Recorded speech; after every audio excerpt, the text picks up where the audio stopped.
Hello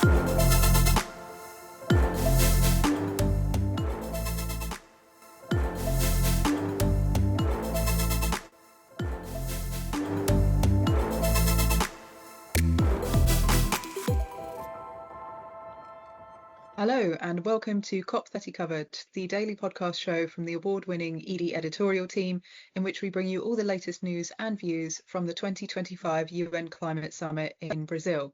We explain all you need to know in 45 minutes or less per episode, answering questions like which US cities and states have shown up despite Trump's withdrawal from the Paris Agreement? Have recent extreme weather events focused hearts and minds on adaptation? And what are people saying about the COP on social media? Yes, this is episode 4 of COP30 Covered from Edie. You are listening to the voice of Edie's content editor, Sarah George, and it is Tuesday, the 11th of November, 2025. Joining me in our virtual podcast studio today are our editor, Matt Mace. Hello. And our senior reporter, Sidhi Mittal. Hello. Hi both, how are we doing? I'm good. You know, the 11th of November is my favourite day of the year, so I'm in good spirits. Why?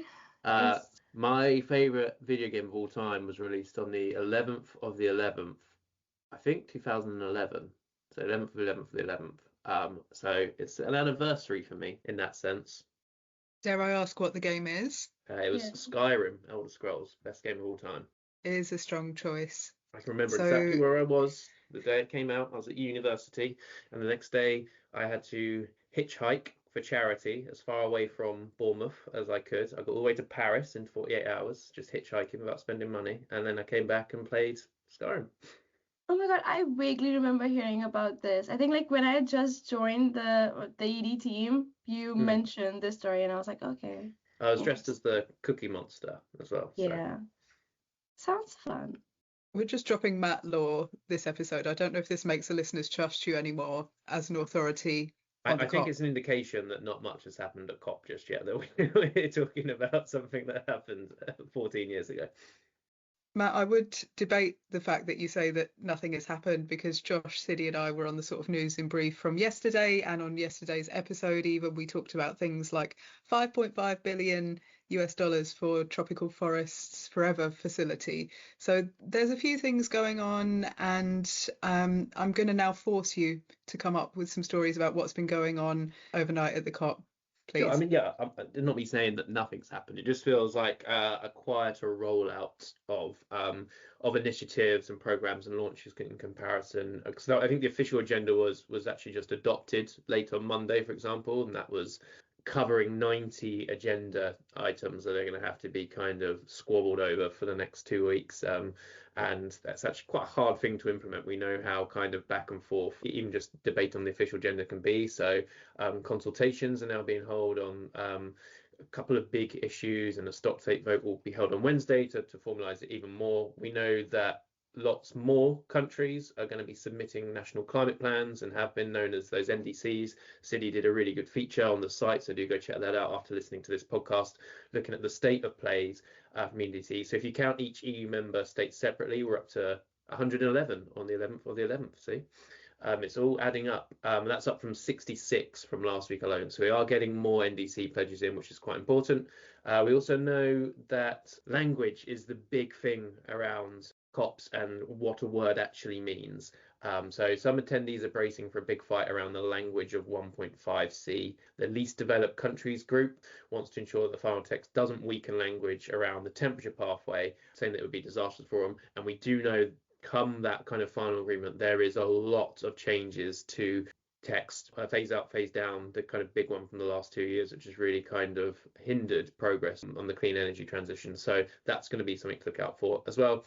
And there are also concerns about the bioeconomy theme, which we touched upon yesterday somewhat in yesterday's podcast. And there's growing interest in biofuels, namely those that could use up land that would be needed for nature and food production in a sustainable future. It's that kind of classic trade-off story of sustainability, that a well-intended solution impacts another area of the sustainability aspect. So expect some more kind of arguments around the role of biofuels as well, and that's emerged overnight. Yeah, I would say, building on this, that the bioeconomy theme was introduced yesterday, but the presidency has decided to go for pairs of days for themes.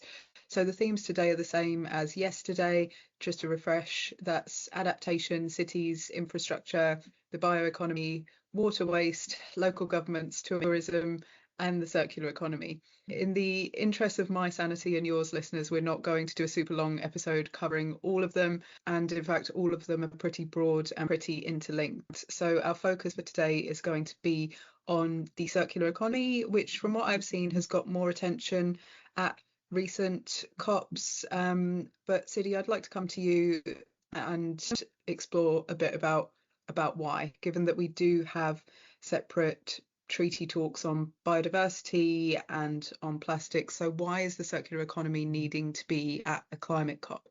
For those of the leaders who are not familiar with the circular economy, it refers to the process of keeping materials in use for as long as possible in their most valuable format. Circular economy practices could include recycling, reusing, and stuff like that. And I think more and more people are talking about how plastics and climate action are intrinsically related. It all comes down to reducing fossil fuel emissions, which are part of all the industries. But I think there's more focus on also reducing the proportion of emissions related with materials and waste. The Ellen MacArthur Foundation found in 2019 that up to 45% of global annual emissions are associated with dyes and materials and waste. And this is something that Edie covers almost every year, which is the Plastic Overshoot Day. This year as well, we covered it, which was on 5th of September. So what this really means is that any plastic waste after the 5th of September will likely be dumped, burned, or littered, which is like 1/3 of the global plastic waste. If you think about it, there's a large proportion of waste that's entering the landfills, that's entering the oceans. So yeah, I mean, it can't be more evident just how important it is to tackle the two crises simultaneously together. And I think just another bit to mention about the plastic stocks is, we saw the negotiations on the Global Plastics Treaty earlier this year kind of fall apart without treaty agreement coming out of it. And that's only put more and more focus on how important it is to kind of bring this conversation to COP as well, and try to find solutions and build a consensus around things so that when we do come to the next negotiation rounds, there's more unity and there's more of a consensus on like where member parties stand, and just try to like find more solutions to the problem. So I think that's where kind of the focus is shifting now, Sarah. Yeah, I think as well, as you say, people are looking for some faith in the sort of UN multilateral process on environment after plastic. So it's good to see a theme day on the circular economy that covers not only plastics, but other materials as well. And Matt, you and I have been to several past COPs. I wanted to get your view on whether you think the circular economy has been, present there, and whether it's gone up or down the agenda.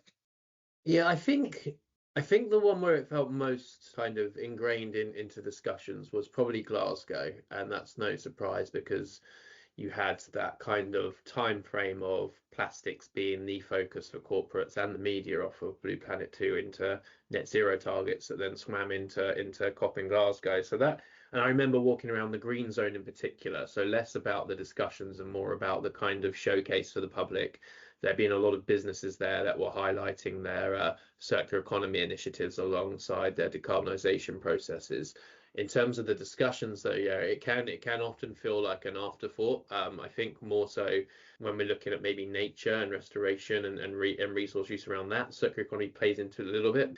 I do feel historically those have been two pillars of a separate initiative, despite research from the Ellen MacArthur Foundation showcasing that I think net zero alone will only account for 45% of the reduction needed, and circular economy initiatives, behaviour changes are required. So it is a crucial part of this, and I don't think it's necessarily getting what it needs. Saying that, though, there's an argument to say that maybe COP, which is global in scope, isn't the place for a circular economy where that is such a regional and policy kind of driven narrative because of regulations around what materials can and can't be imported and used. It's quite messy, and I do wonder if kind of integrating that into COP fully will just slow down the process even more.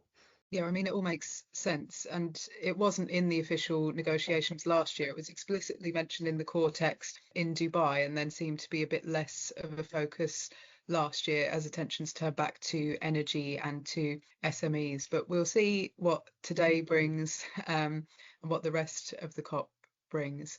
So while we wait for more news from Belem, we have, as always, lined up a great expert guest speaker. And I think, Sidhi, you're overseeing this one, right? Yes, Sarah. So I'm speaking to Michael from the Circulate Initiative very soon, and it will be really interesting to see what he has to say about the circular economy being on the agenda, but also, what we're seeing from corporates, from governments on the Global Plastics Treaty since August, what's happened, where the progress is at, and just more about what we can expect about circular economy from COP. So it'll be really interesting. I'm really excited to talk to Michael about that. I'm looking forward to listening to this. So the Circulate Initiative seems to be one of those organisations that sort of keeps the drumbeat going in between the COPs and in between the plastics treaties, providing those research and those frameworks that businesses and others like investors and policymakers need about tackling plastic waste in the economies where it matters the most. So here is that interview with Michael Sadowski at the Circulate Initiative in full.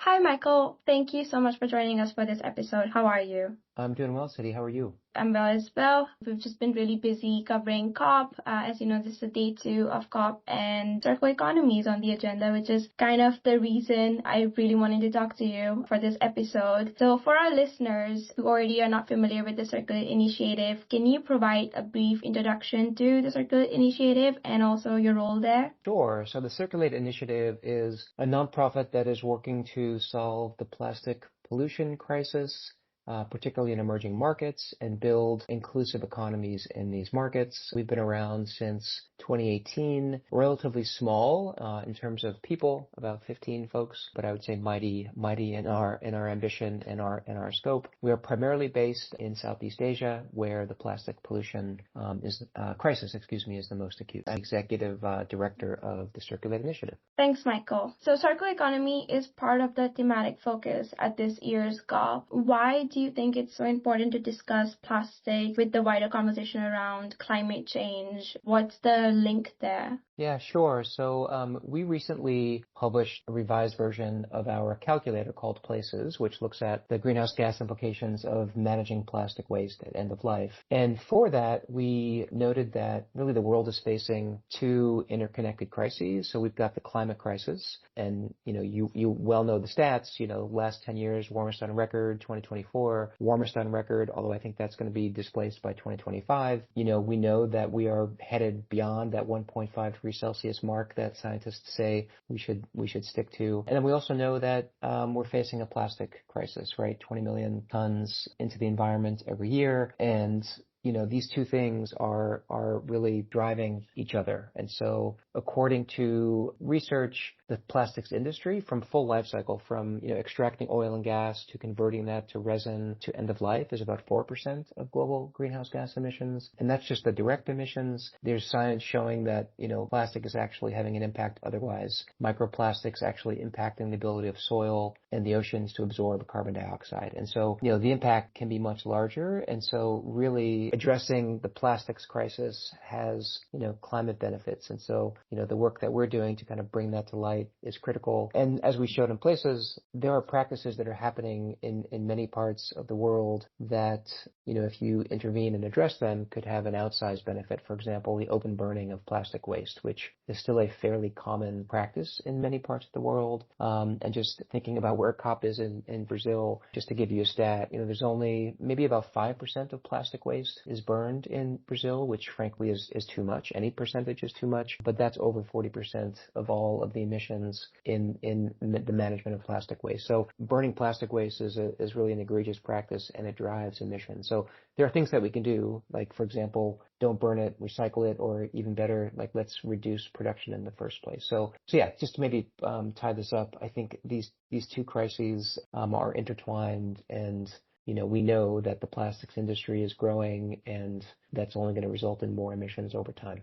for this, from what I've seen, it's appeared in like side events and like ministerial sessions. In your opinion, do you think circularity has been given enough adequate attention at previous COP? I would say probably not. I think there's more and more research that comes out every year that identifies the potential climate benefits of the circular economy. And when we think about circular economy, it's, how do you keep materials and products in life for as long as possible, designing with the environment in mind, deploying new business models, whether that's reuse and refill, new technologies, new materials. And so I think, it's probably been on the side so far in the COP history. But I think, as I mentioned, there's more and more work that has described how the circular economy can benefit different sectors, whether that is, metals like steel and aluminum to sectors like transportation and certainly plastics, which I know we'll talk more about. Yeah, I mean, plastics are especially interesting because we have had the global plastics treaty negotiations take place like the last couple of months as well. So we covered this on edie as well. There were discussions that there would be an agreement on the global plastics treaty in August this year, but then that negotiation round kind of fell apart without a conclusive agreement because a lot of the member parties couldn't agree on certain elements of the treaty, and which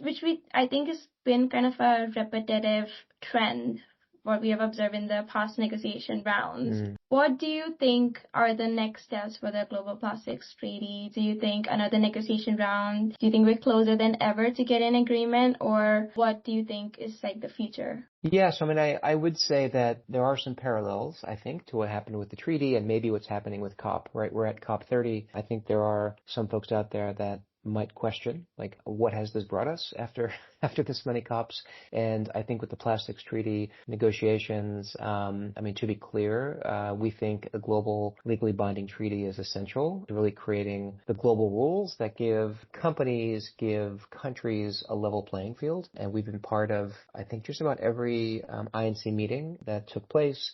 We've been part of the business coalition, so hundreds of businesses that are advocating for a strong treaty. So it's critical. There are folks that have opined on what comes next. I mean, I guess there is the potential that, an INC maybe 6.0 could still happen. I personally might not bet on getting all of these countries together to agree. I mean, it's tricky when you have big petrochemical states that are not willing to negotiate on certain things. So I think that's tricky. There may be some other pathways that come out of this. For example, maybe there's a smaller group of countries that are amongst the coalition of the willing that do set out and try to create some ambitious policies. I think there may be some other policy environments that you can put this under, like the Basel Convention. So I think there are some pathways. I just think, as we've seen with COP, I think getting 190 plus countries to agree on a set of rules is really hard. And so we'll see what happens, but I know there are a lot of folks that are working on this behind the scenes. And so I know there'll be a UN meeting in December that they will talk about, what comes next. Is it another INC session, or does this negotiation break out into another platform? That's really interesting. Achieving consensus has always been a really big challenge at events like this. Do you think having that 100% consensus ambition is right, or do you think it sometimes act like a bottleneck to real progress? I think maybe the question is not if it's right, but is that realistic, right? To believe that you're going to get all of these countries to commit to everything that was in the treaty. Just to give one example, the question of should we be, cutting production of primary plastic? It's hard to, I suppose, convince countries on which their economies depend on fossil fuel production to agree to slow down production of primary plastics. And that's the country where I sit, the United States, which is the largest oil and gas developer in the world, to India, to China, to Russia. So you go down the list of countries, the Middle East, it's going to be hard to get those countries, particularly in this environment that we're in right now, where, the INC process started, frankly, a very different world politically. And so right now you have countries concerned about the economy. Trade dynamics are, to be discreet, a little all over the place. And so I think it's just a different world that we started in. So I just don't think it's realistic to expect oil-producing countries to agree, for example, on that. However, again, this is where I think other pathways have to come into play, right? There are lots of countries that have high ambition that do want to get something done. You have individual countries setting the sort of policies that we need to drive reduction in plastic waste. You have companies that are setting commitments and working together to drive change. So, I just think the mechanism of getting all of these countries to fully agree on everything is a challenging one, and perhaps it's always been. But, I think if not that, there are other ways to move forward.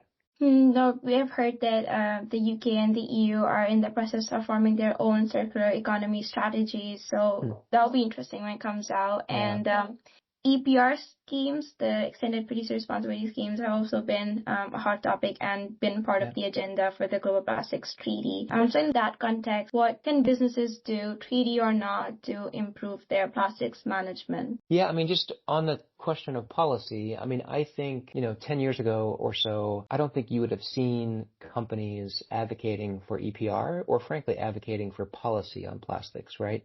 Large consumer packaged goods companies, I think, would very much fight against that. And I think, the existence of the Business Coalition is a clear sign. And they were, companies were very visible at every INC meeting that what they really need is a strong policy environment that sets a level playing field that includes things like EPR, right? And that companies are saying, we get it. We need to contribute to building the infrastructure that's needed to address plastic waste. And so, for competitive reasons, let's set EPR, that fee, at the same rates in a country so that everyone is paying the same fee, so that you don't have individual companies that might be footing the bill, but everyone is charged the same. And so I think EPR is a critical piece of the policy environment. It is, starting to catch hold across the world. In the U.S. where I'm based, I think now 7 states have EPR, including where I live in Oregon. India has a very progressive policy environment. Colombia, I could go down the line. So I think EPR is critical. And again, I think companies want to see this, right? They want to compete. They don't want to have to, look at, 190 plus different policy schemes, right? It would be ideal if they have one and, they can make decisions accordingly. Thanks, Michael. Policy is one aspect of it, and then there's also innovation and digital technologies and everything that's happening in the sector to kind of reduce the impact of plastic pollution. So just on that, are there any opportunities that businesses can look into while they embark on their own journeys to reduce their plastic pollution? Yeah, it's a timely question. We've been looking more deeply at work through Circulate Initiative's tool called the Plastic Circularity Investment Tracker. I know that's a lot, but basically it's a data set of all the investments that go into solutions to plastic waste globally. And as we look at that, you see all sorts of innovation, bio-based materials like seaweed. You see fiber-based alternatives to packaging, so companies investing in how do you create flexible packaging that's paper-based and not plastic. You see companies that are rolling out new business models, whether that's reuse and refill. So there is an amazing array of innovation. There are large companies testing, innovations. Again, I think all of this would go a heck of a lot faster if we had the right policy environment, right? For example, if you're in India and you say 30% of packaging has to be post-consumer recycled plastic, going up to 60% in a few years, that law is going to drive the innovation and the investment in recycling. If you're in California and you say, by 2032, all packaging has to be recyclable or compostable, there's going to be a wave of investment into these solutions. And so I think companies are innovating, and there are all sorts of startups that are popping up to address this, and policy is really a critical enabler to all of that. So again, the treaty would have helped speed this up a lot faster. In the absence of a treaty, I think we're seeing individual countries that are saying, sure, we'd love a consensus approach, but we've got a massive plastic waste problem in our country, and we've got to solve it. Thanks, Michael. That's really interesting. But yeah, really looking forward to see what comes out of the conversation that will happen in December, but also equally what comes out of the thematic discussions around circular economy this COP as well. Unfortunately, that's all the time that we have for this little conversation. So thank you once again for joining us for the podcast, and I'm sure our listeners will find the discussion as insightful as I have. So thanks again, Michael. You're very welcome. Thanks, Sidhi. Thank you once again to Michael for his time. That's almost all for today's episode, but there's going to be some big news out of Belem overnight, I'm sure, which we will bring you in tomorrow's episode, and which we'll also be covering on our website edie.net in written format. Giving a bit of a preview of tomorrow's episode, we're moving on to the next pair of themed days in the action agenda. So our focus for tomorrow's episode will be on the social aspects of the energy transition, so the just energy transition. And for this episode, we've lined up a special guest interview with the Global Energy Alliance for People and Planet. They do some really fascinating and important work, so I'm excited for you all to hear that. As I've said, in the meantime, the COP don't stop.